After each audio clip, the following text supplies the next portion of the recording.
Welcome to the deep dive. Today we're plunging into, well, a fascinating paradox in the world of horses. It's the most common skin tumor they get, yet somehow one of the most unpredictable and challenging to treat. Especially And challenging. here's where it gets really complicated for you. When this tumor decides to set up shop right around the eye, we're talking about equine periocular sarcoid. Hmm. You've shared a stack of sources with us, articles, research papers, and our mission today is to unpack this fascinating and complex world of these equine eye tumors. Think of it as your shortcut to understanding why there's such a headache for horse owners and veterinarians alike. What's truly fascinating here, and often, surprising to people, is how a tumor that's generally considered benign can be so incredibly aggressive locally. Right. And its location, being near something as critical as the eye, well, it completely changes the game for diagnosis and especially for treatment. Absolutely.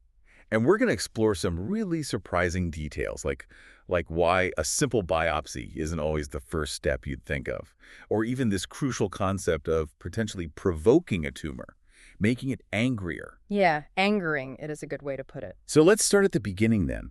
What exactly are equine sarcoids at their core? Because from what I understand, there's a fascinating paradox right there, just in their definition. That's a great place to start. So, at their heart, sarcoids are quite simply the most common skin tumor we see in horses. They're technically classified as locally invasive fibroblastic skin tumors. Okay, fibroblastic. Right, to break that down for you. Fibroblastic just means they originate from those connective tissue cells in the skin. Now, the paradox you mentioned, that comes from them being considered benign, which means they very, very rarely metastasize or, spread to distant organs. Okay, so they stay put mostly. Mostly. But, and this is the key thing, they are incredibly aggressive locally. They just destroy the surrounding tissues right where they grow. So if they don't typically spread to, say, the lungs or liver, what does that local aggression practically mean for the horse? What kind of damage are we actually talking about right there? If we connect this to the bigger picture for you, this local aggression, even without spreading through the body, means they can cause significant, really destructive damage right where they are. Yep, just stuck. They can erode deeply into the surrounding skin, muscle, sometimes even bone over time. They impact critical structures and can cause severe disfigurement or functional problems, which naturally raises the immediate question, what causes them in the first place? That's a key piece of the puzzle, isn't it? I saw in the sources there's a really strong association with bovine papillomavirus, specifically types 1 and 2. That's right, BPV 1 and 2. So the virus infects the horse's skin cells and somehow leads to them transforming into tumor cells. But it's not just the virus, is it? Genetic susceptibility in the horse seems to play a significant role, too. Absolutely, it's crucial. Because not all horses exposed to BPV actually develop sarcoids, which highlights that some horses just have a definite predisposition. Exactly. And we also see that trauma to the skin, like a previous wound, can sometimes act as a trigger. Sarcoids often seem to develop right at the site of an old injury. And when we look at which horses are most at risk, pretty much any breed can get them. Breeds like quarter horses, Appaloosas, Arabians, thoroughbreds, they seem to have the highest risk. Those are the top ones. Whereas standardbreds and Lepiceners, they tend to have the lowest risk. And the typical age seems to be between, 3 and 7 years old. That's the mean age, yeah. Young to middle-aged horses. And here's an interesting detail I picked up from the sources. There's even some evidence suggesting flies might act as vectors, maybe transferring infectious agents or even sarcoid cells between animals. Yes, the role of flies is still being investigated, but it's a plausible mechanism for spread, mechanically transferring material. Now, here's a crucial insight that might surprise you. Sarcoids are the ultimate chameleons of the equine skin world.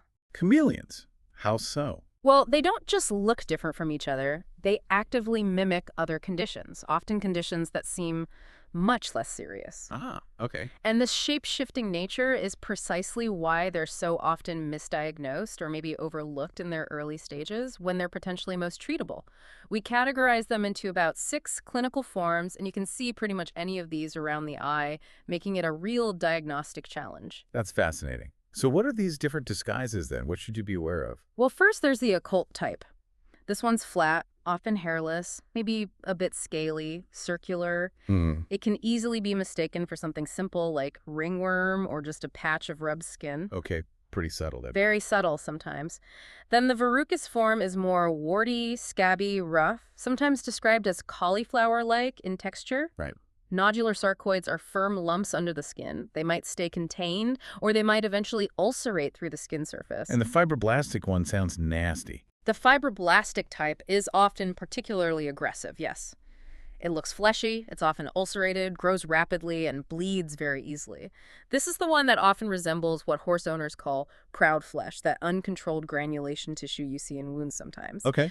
And what's really common, especially in the periocular area around the eye, is the mixed type. Just a combination of two or more of these forms. Makes sense.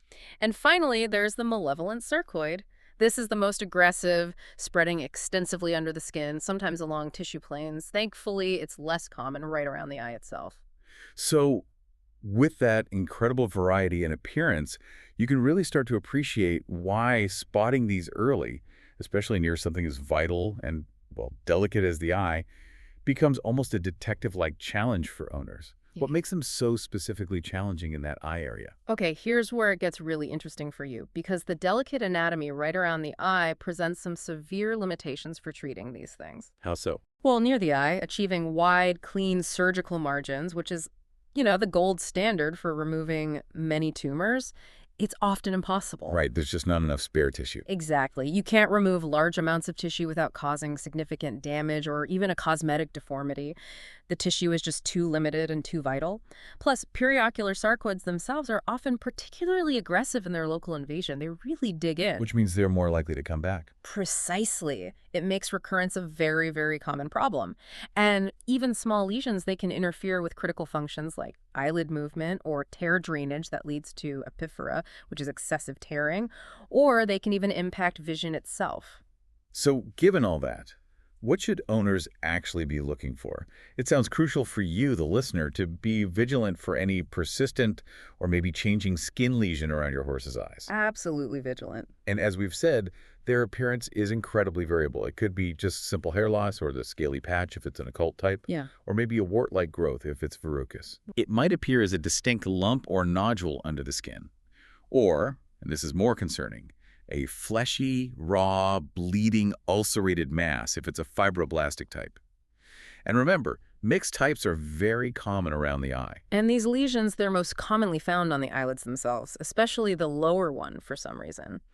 Or at the medial or lateral canthus, that's the corners of the eye, sometimes on the third eyelid, or just on the skin immediately surrounding the eye socket, the orbit. And do they grow quickly? Or slowly. It's highly variable. Their progression can be all over the place. Some lesions can remain stable, seemingly unchanged for long periods, months, even years, while others just grow incredibly rapidly. And this is where that concept we mentioned earlier comes in about provoking the tumor. That trauma or even previous failed treatments can actually trigger a sarcoid to grow much more aggressively. Yes, exactly. It's almost like it's been, well, woken up or angered. Any kind of interference, if not definitive, can stimulate it. So what happens then? What are the associated problems for the horse if it gets worse? Well, this can lead to several issues. You might see tearing, that epiphora we mentioned, if the tumor physically irritates the eye surface or blocks the tear drainage system down near the nose. Right. Squinting or blepharospasm, that's that involuntary eyelid fluttering or clamping shut, is a common sign. It indicates pain or irritation. Makes sense. Secondary infection is also a really big concern, particularly with the ulcerated fibroblastic types. They're basically open wounds prone to bacterial contamination, which can lead to discharge, crusting, maybe even a foul odor. And of course, large lesions can physically interfere with vision just by blocking the field of view, or they can impede normal eyelid function. If the horse can't blink properly, that can lead to corneal drying or even trauma to the surface of the eye. So with all these potential issues, the big question on, I imagine, every owner's mind has to be, how do you even diagnose these elusive things? Given how tricky they are and all the forms they take, it's not as simple as just taking a quick sample, is it? You've hit on a critical point there. Diagnosis requires a very cautious approach. I mean, yes, a thorough clinical examination using good light, maybe magnification, is always the first step. And often, the characteristic appearance, especially if it's a classic type, is highly suggestive to an experienced vet. but suggesting isn't confirming. Exactly. And the biopsy itself presents a significant dilemma. Now, histopathology, looking at the tissue under a microscope, that is the gold standard for a definitive diagnosis. It's how you tell it apart from other skin tumors, like, say, squamous cell carcinoma or melanoma. But The key concern, and this is really important for you to understand, is that an incomplete biopsy, or really any trauma during the sampling process, can actually trigger rapid and aggressive growth. It can effectively provoke or anger that sarcoid. wow, so trying to diagnose it could actually make it worse. It absolutely can. Because of this risk, many veterinarians, especially those experienced with sarcoids, prefer to proceed directly to definitive treatment if a sarcoid is strongly suspected based on its clinical appearance, rather than performing a diagnostic biopsy that might just exacerbate the whole condition. So you skip the confirmation step sometimes. Sometimes, yes, if the clinical picture is strong enough and the risks of biopsy seem too high, we can use molecular testing like PCR polymerase chain reaction to look for BPV DNA that can support the diagnosis. But it's not definitive on its own. No, it's not sufficient on its own, mainly because BPV DNA can sometimes be found even in normal skin, especially in horses that have sarcoids elsewhere. So it's supportive, but not proof positive. Okay, that clarifies the diagnostic challenge. Now, for the really tough part, treatment. It sounds like from everything we've said, there's no single magic bullet here, no universally effective approach. That's absolutely correct. There isn't one single answer. A multimodal strategy, often combining different types of therapy, is usually preferred for the best chance of a good outcome. And vets often talk about this principle of one shot, one kill with sarcoids, meaning the first treatment attempt is often the best, maybe the only, real chance for long-term success. Right. Why is that first attempt so incredibly critical, especially given the array of options we seem to have now? That's a really profound insight, actually. The one-shot, one-kill philosophy, it stems directly from the sarcoid's nasty nature. Once it's disturbed or maybe incompletely treated, it tends to become even more aggressive and often more resistant to subsequent therapies. So you really have to hit it hard and effectively the first time. You really do. Getting it right the first time is paramount. So let's elaborate on some of the key treatment modalities and, their pros and cons, especially for this tricky periocular region. Yeah. Surgical excision is an option, of course, either conventional scalpel surgery or using a surgical laser. Laser surgery is often preferred near the eye because it offers very precise cutting. It seals blood vessels as it cuts, reducing bleeding, and causes maybe less tissue trauma. But the margin issue is still there. The margin issue is absolutely still there. Because of the eye's proximity, achieving those wide, clean margins is incredibly difficult, if not impossible, and that leads to high recurrence rates, often between 30 to 80% or even higher if surgery is used as the only treatment. Wow, that's high. It is. So surgery is frequently used more for debulking large lesions, basically reducing their size to make them more amenable to other therapies afterwards. Okay, so what else is in the toolbox? You mentioned the gold standard. Right. For periocular sarcoids specifically, radiation therapy, particularly a type called brachytherapy, is often considered the gold standard. Brachytherapy? Brachytherapy involves implanting small radioactive sources like seeds or wires directly into and around the tumor itself. Internal radiation. Exactly. It delivers a very high, very concentrated dose of radiation directly to the tumor while sparing much of the surrounding healthy tissue. And it has very high success rates. Reports often cite 90 to 100% complete resolution. That sounds amazing. What's the catch? The catch is, it's very expensive. It requires highly specialized facilities and veterinary expertise.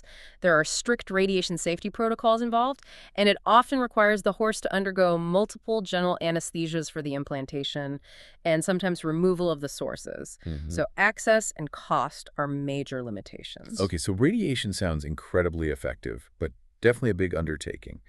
Are there more accessible options that are still highly effective? Indeed, there are. Local chemotherapy, usually given through intralesional injections, injecting directly into the tumor, is another mainstay. What kind of drugs? Cisplatin is a common one. It's injected right into the tumor mass, sometimes mixed with sesame oil or cholesterol, to create a kind of matrix that allows for sustained release, keeping the drug there longer. Does it work well? It can be very effective, yes, but it typically requires multiple injections, maybe every 2 or 3 weeks for several sessions. Recurrence rates are reported anywhere from, say, 13% up to maybe 66%, so it's good, but not always curative alone. Any others? 5-fluorouracil, often called 5-FU, is another chemo agent. It can be used as a topical cream for very superficial lesions or sometimes injected, but you have to be really careful applying it near the eye to avoid severe irritation to the healthy skin or the eye itself. Okay. What about harnessing the horse's own body? Immunotherapy. Yes, immunotherapy is another important approach. BCG, which stands for Bacillus calmette-guerin, it's actually a vaccine originally developed for tuberculosis in humans, can be injected into the tumor. How does that work?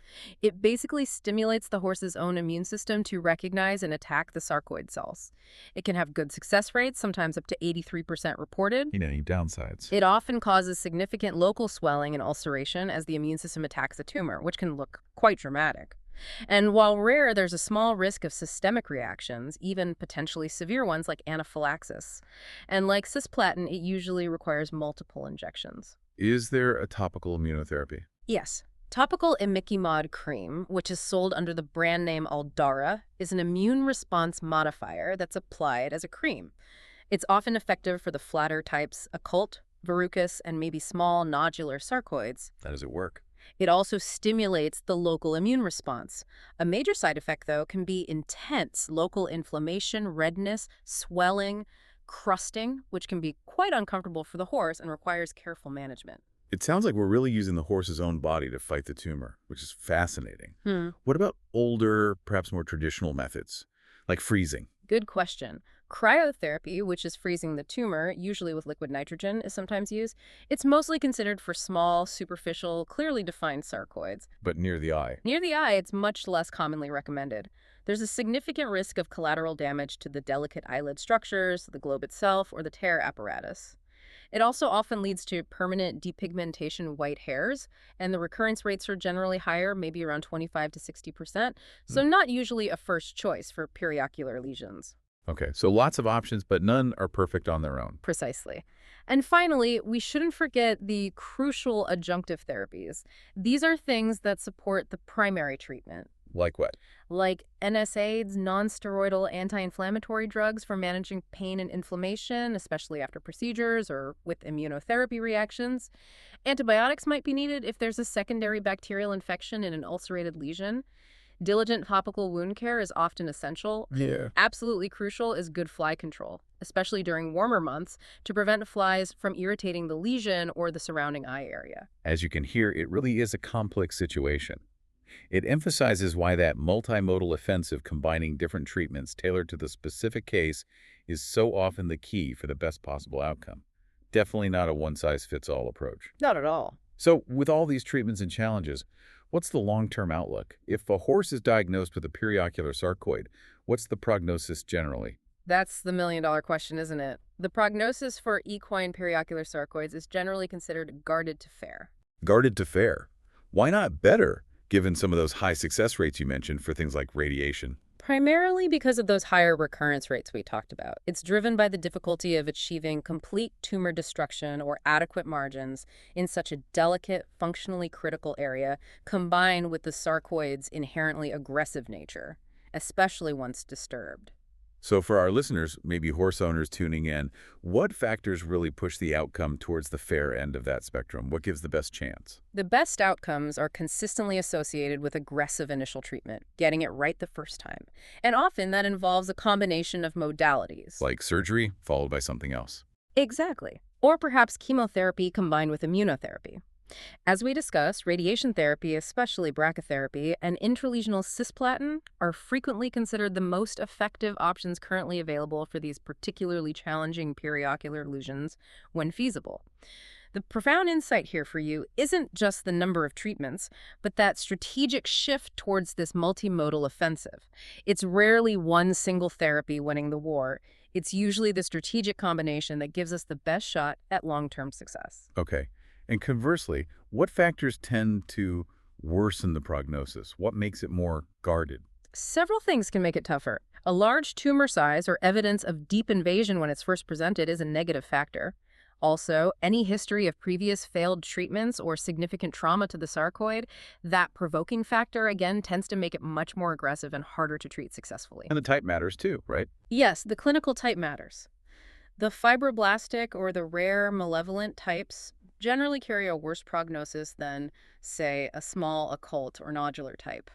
And of course, the inability to achieve complete tumor destruction or get those negative margins during treatment, or the development of significant functional or cosmetic complications like loss of vision or severe eyelid deformity, all contribute to a more guarded outlook. Which really means that even after a treatment seems successful, you can't just relax. Lifelong monitoring is crucial. Absolutely critical. Sarcoids can recur months or even years later, or new, unrelated lesions can develop elsewhere on the horse. It truly makes you appreciate the patience and vigilance required from horse owners facing this. It's not a short-term battle sometimes. No, it sounds like a long-term commitment. Precisely. And because of this inherent complexity, the potential for serious complications affecting vision or eye health, and the need for such precision in treatment, any suspected periocular sarcoid really should be evaluated and managed by a veterinarian who has specific expertise in equine ophthalmology or perhaps veterinary oncology. It's truly a specialized field demanding a deep level of understanding. And that really brings us full circle on this deep dive, doesn't it? Equine periocular sarcoids are just such a clear testament to the intricate challenges we face in veterinary medicine. You have this seemingly benign tumor that, purely because of its location and surprisingly aggressive local nature, demands these incredibly sophisticated multi-pronged strategies for effective care. It really does, and this raises an important question, I think, for you to consider. What does this level of specialized care that we can now offer animals tell us about the remarkable advancements in veterinary science overall? And also, what does it say about the profound commitment required from both veterinary professionals and dedicated owners to ensure the well-being of our animal companions, even when we're facing such complex and persistent conditions like these sarcoids? That's a great point. It's a powerful reminder, I think, that even in the world of animal health, sometimes it's the deep dive into these really complex issues that truly empowers our understanding and ultimately leads to more effective, compassionate care.